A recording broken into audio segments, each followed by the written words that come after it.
سعودی عرب کے ایک business man نے خواب میں دیکھا کہ ایک شخص اس سے کہہ رہا ہے کہ تمہاری کمپنی کے آفس کے مین گیٹ کے سامنے فلاں شخص جو پھل بیچتا ہے اس کو عمرہ کروا دو۔ نیند سے بیدار ہوا تو اسے خواب اچھی طرح یاد تھا، مگر اس نے وہم جانا اور خواب کو نظر انداز کر دیا۔ 3 دن مسلسل ایک ہی خواب نظر آنے کے بعد وہ شخص اپنے علاقے کی جامع مسجد کے امام کے پاس گیا اور اسے خواب سنایا۔ امام مسجد نے کہا، اس شخص سے رابطہ کرو اور اسے عمرہ کروا دو۔ اگلے روز اس شخص نے اپنی اس کمپنی کے ایک ملازم سے اس پھل فروش کا نمبر معلوم کرنے کو کہا۔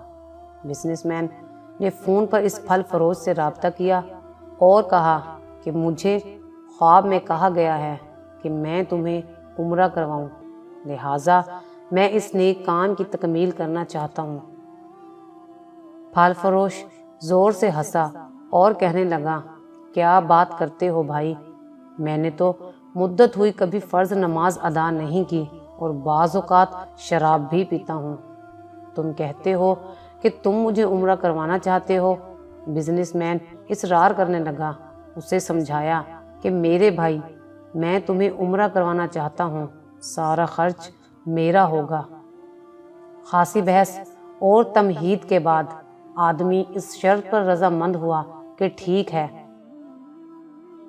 میں تمہارے ساتھ عمرہ کروں گا، مگر تم مجھے واپس ریاض میرے گھر لے کر آؤ گے اور تمام تر اخراجات تمہارے ہی ذمہ ہوں گے۔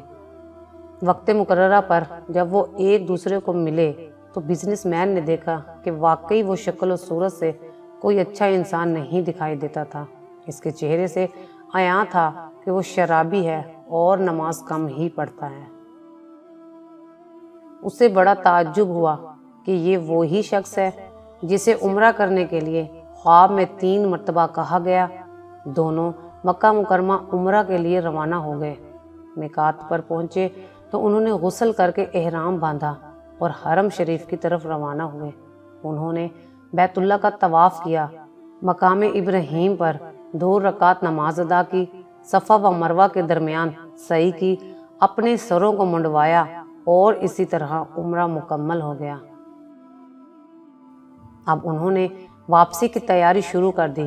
حرم سے نکلنے لگے تو پھل فروش بزنس مین سے مخاطب ہوا اور کہنے لگا، دوست، حرم چھوڑنے سے پہلے میں 2 رکعت نفل ادا کرنا چاہتا ہوں، نہ جانے دوبارہ عمرے کی توفیق ہوتی بھی ہے یا نہیں۔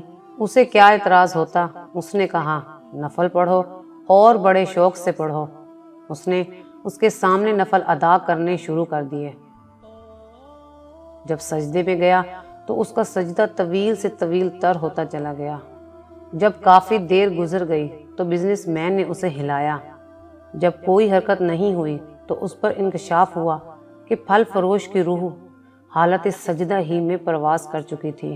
پھل فروش کی موت پر اسے بڑا رشک آیا اور وہ رو پڑا کہ یہ تو حسن خاتمہ ہے، کاش ایسی موت میرے نصیب میں ہوتی، ایسی موت تو ہر کسی کو نصیب ہو۔ وہ اپنے آپ سے ہی یہ باتیں کر رہا تھا۔ اس خوش قسمت انسان کو غسل دیا گیا اور احرام پہنا کر حرم میں ہی اس کی نماز جنازہ ادا کی گئی۔ ہزاروں فرزندان اسلام نے اس کا جنازہ پڑھا اور اس کی مغفرت کے لیے دعا کی گئی۔ اس دوران اس کی وفات کی اطلاع ریاض اس کے گھر والوں کو دی جا چکی تھی۔ بزنس مین نے اپنے وعدے کے مطابق اس کی میت کو ریاض پہنچا دیا، جہاں اسے دفن کر دیا گیا۔ بزنس مین نے پھل فروش کی بیوی سے تعزیت کرنے کے بعد کہا، میں جاننا چاہتا ہوں کہ تمہارے شوہر کی ایسی کون سی عادت یا نیکی تھی کہ اس کا انجام اس قدر عمدہ ہوا اور اسے حرم میں سجدہ کی حالت میں موت آئی۔ بیوہ نے کہا، بھائی، میرا خاوند کوئی نیکوکار آدمی تو نہیں تھا اور اس نے ایک لمبی مدت سے نماز روزہ بھی چھوڑ رکھا تھا۔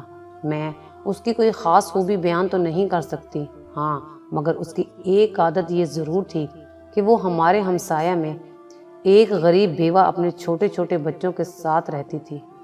میرا شوہر روزانہ بازار جاتا تو جو چیز اپنے بچوں کے لیے کھانے پینے کی لاتا وہ اس بیوہ اور اس کے یتیم بچوں کے لیے بھی لے آتا اور اس کے دروازے پر رکھ کر اسے آواز دیتا کہ اے بہن، میں نے کھانا باہر رکھ دیا ہے، اسے اٹھا لو۔ یہ بیوہ عورت کھانا اٹھاتی اور آسمان کی جانب سر اٹھا کر دیکھتی اور کہتی، اے اللہ رب العزت، آج پھر اس شخص نے میرے بھوکے بچوں کو کھانا کھلایا۔ اے اللہ رب العزت، اس کا خاتمہ ایمان پر فرما۔ قارئین، زندگی تو بہرحال گزر ہی جانی ہے، اپنی استطاعت کے مطابق لوگوں کی مدد کرتے رہا کیجیے۔ ایک حدیث کا مفہوم بھی ہے کہ کسی سے کی گئی بھلائی بری موت سے بچاتی ہے۔ اگر آپ کو ہماری یہ ویڈیو اچھی لگی ہو تو اسے لائک کریں، شیئر کریں اور مزید اچھی ویڈیوز دیکھنے کے لیے ہمارا چینل سبسکرائب کریں۔